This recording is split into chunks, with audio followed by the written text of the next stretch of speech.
Hi there, my name is Erik and I play bass, and in this video we're gonna check out the Darkglass M200 and Ao200 M200. M200 of course stands for Microtubes 200. Full disclaimer before I get started with this video, Darkglass did send me these two fine amps to check out and demo and whatnot. However, I'm not getting monetarily compensated in any way, shape or form to do this video, and all thoughts and opinions voiced in this video are entirely my own. In this video I'll be using my Yamaha Attitude Limited 3 bass with a DiMarzio Relentless pickup. I'm running straight into the amps. They are going into my EBS 212 cabinet, which is being mic'd by the Shure SM7B. From the SM7B I'm going into the SSL 2 Plus from Solid State Logic, and that's what you're hearing right now.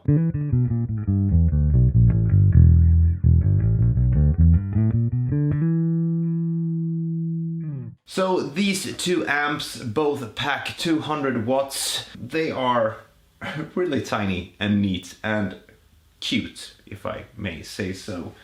For comparison, here is the Microtubes Infinity for size comparison. So they are not even bigger than that one in terms of width.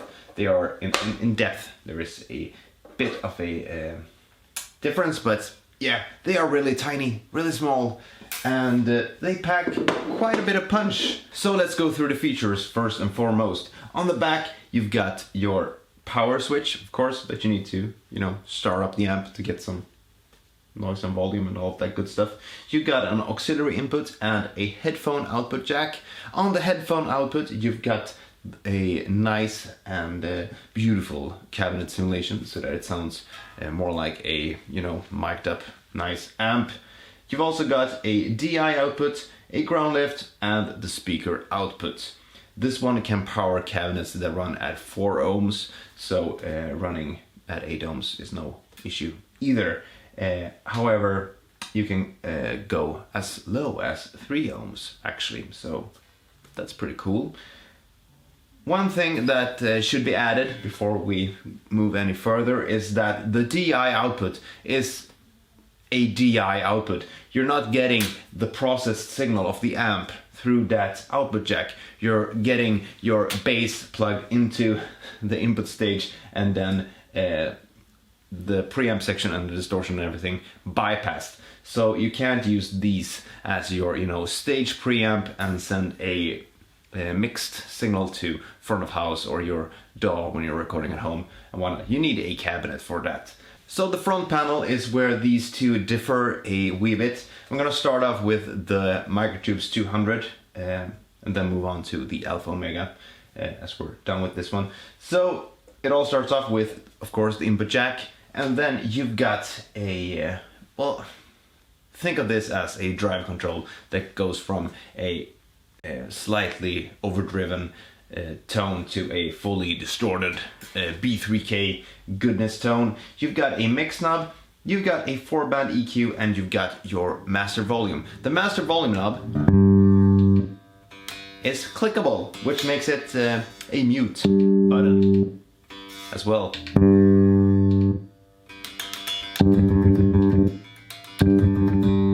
So that's pretty neat actually. None of the other knobs are clickable. So the 4-band EQ starts off with the bass control.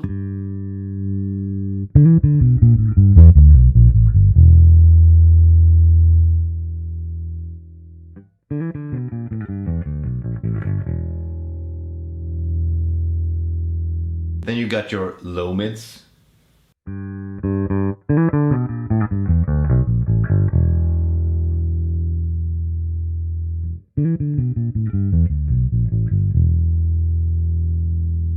Your high mids.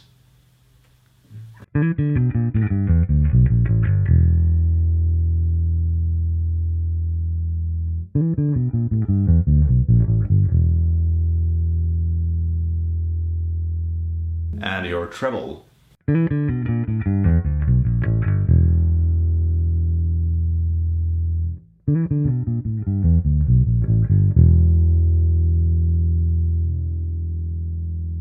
actually pretty surprised with how much low end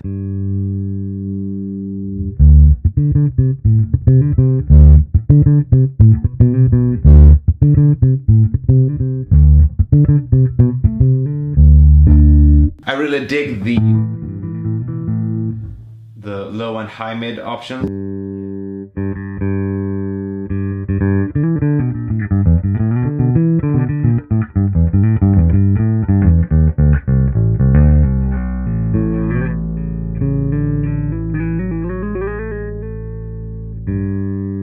Especially if you roll up some of the treble.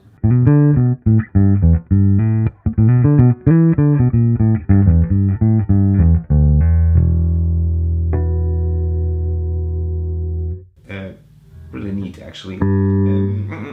So setting the controls like this is usually a somewhat flat setting, in my humble opinion and my experience with Darkglass gear over the years. So let's get to the part that we're all here for. Let's get to some distortions.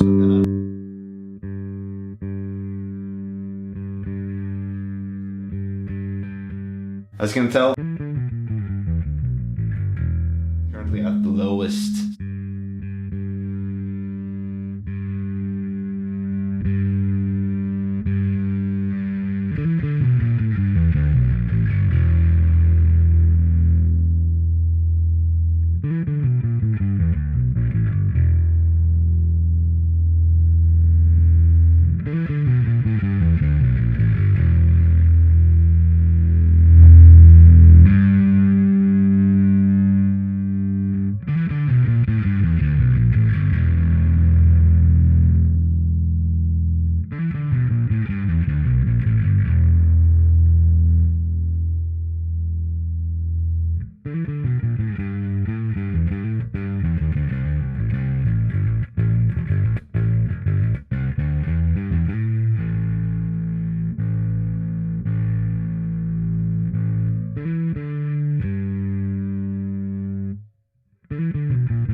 It's actually pretty quiet in terms of, you know, hiss.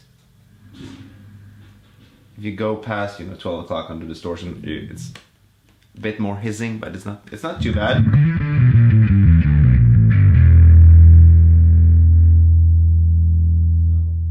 Let's dial in. Let's dial something in here.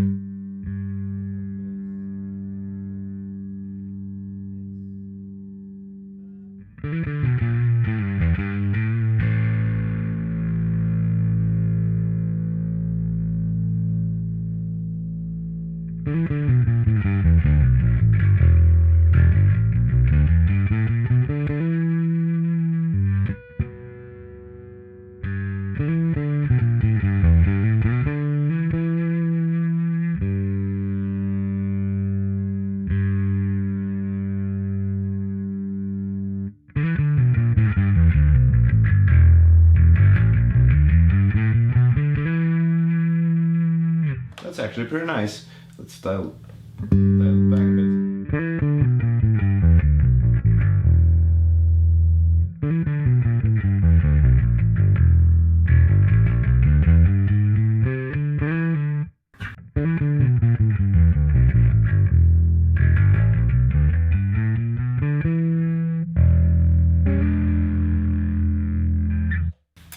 So yeah, that actually sounds pretty decent.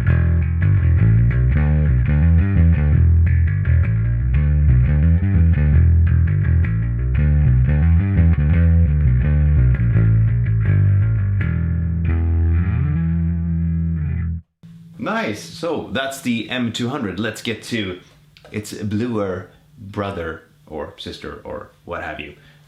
Just a second.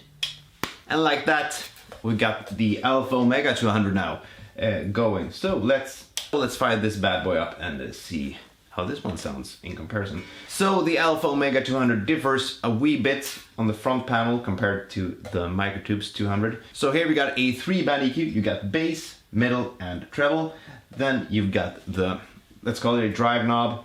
You got the mix knob, and you got the Alpha and Omega sweep thingy that the Alpha Omega series is known for. You know, you can go between two nice distortion types of those preamps. So let's go through the EQ section first and foremost. So bass.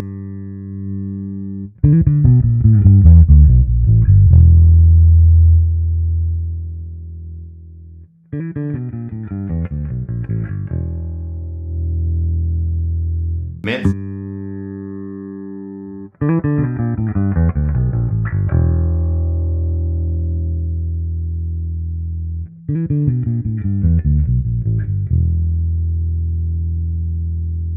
And treble.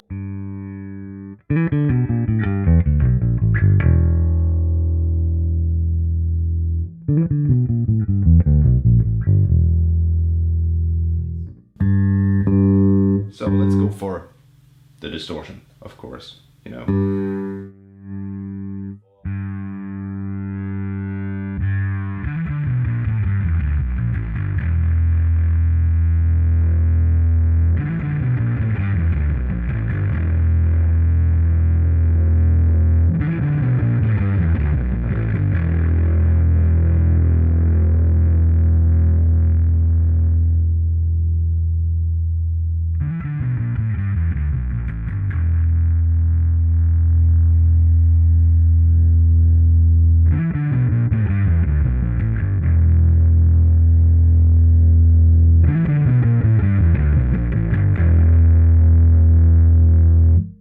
Crank it, push it, and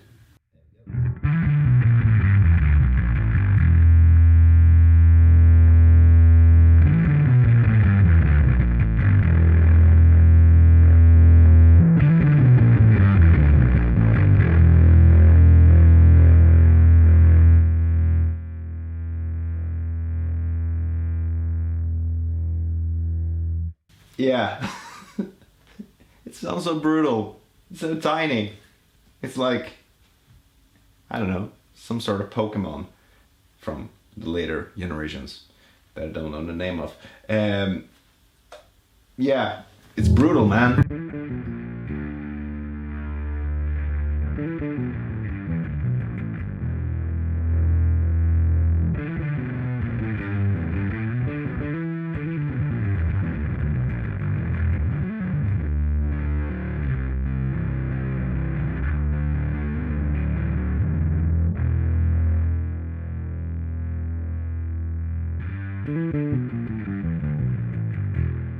So let's dial in a tone, shall we?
So these rascals are pretty fun, I must say.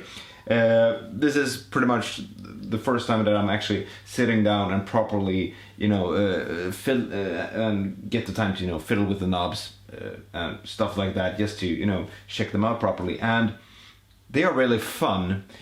They are really small as well, which is neat and nice. So let's talk about it. Who are they for, and what are they for? And I mean, should you get one? I guess someone is currently wondering. So let's answer that question. These two can power an 810 if you want to. They will deliver around 200 watts. I think they specified in the manual that they can deliver around 100 decibels, you know, when they measure with a sine wave and whatnot. Will they be loud enough on a big ass stage with, you know, blasting drums and all of that? You will probably hear yourself. I wouldn't count on these guys to provide the entire stage volume for you. There is also the caveat that you can't use DI to send it to front of house to get the distortion signal there, so that the PA can help you out. And you can't also turn the distortion on and off. You have to dial in a tone and go for that one with these. There is no option to use a foot switch and that stuff. However, with this being said, because I've given this some thought actually, if you're a, you know, Microtube's Infinity user or Atom user or Alpha Omega Photon user, or even a, you know, the Ultra Series user, or, you know, a pedal board user of any kind, if you rely on pedals for the most part of your, you know, tone shaping and all of that, and you're already sending a premixed signal straight to the front of house from your pedal board, then I can really see these amps being part of that setup. Myself, I used an early USB quad cortex with various amps just to get a stage sound, you know, just to get some air moving in my back. And these two are small enough to fit on my pedal board. And like I said, if you're a Microtube's Infinity user, if you got a, you know, normal sized pedal board, essentially, if you got, say, a, I don't know, maybe a pedal train nano plus or something like that, I think you could actually fit these two units, the Infinity and this amp, on the board, and then you can use the Infinity to send a premix signal straight in front of house, and just use this to move some air in your back on the, you know, provided backline amp that you usually get, you know, when you play shows.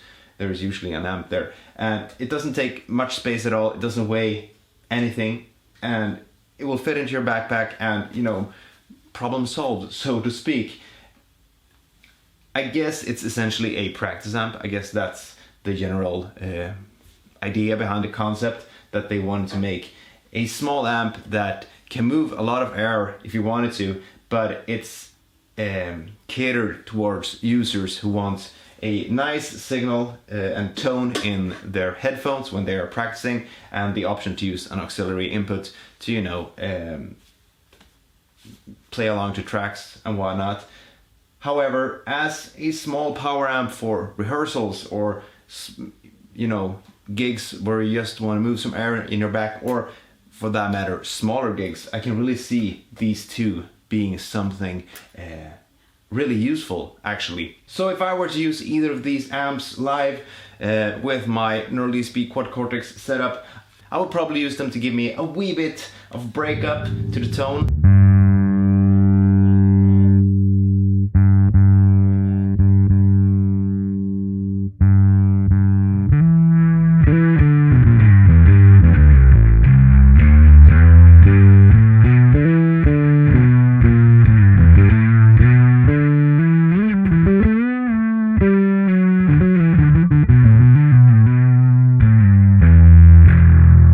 Something like that, probably, along with my pedal board that has, you know, compression and all of that good stuff. And this could actually be a really nice addition to that setup. For smaller gigs, I don't see any problems relying on these amps to, you know, move there. If you got a nice cabinet with them, there is really nothing stopping you.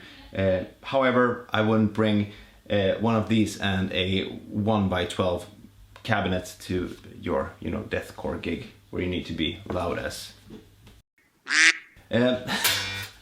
So all in all, with all this being said, these two amps, the 200 series from Darkglass Electronics, they are really cool and neat practice amps. If you hook up your headphones and, you know, plug in your computer or your phone or whatnot through the auxiliary input, you've got something going there. And yeah, really happy that I got the chance to check these two out. Like I said, they are not catered towards everyone. They are not the big amp that you'll bring on your festival tour, you know, only. And for the smaller gigs, a lounge gig or a unplugged situation or whatnot, they are really cool. And they are super cute, I must say that. And they are super cute, I must add that, last but not least.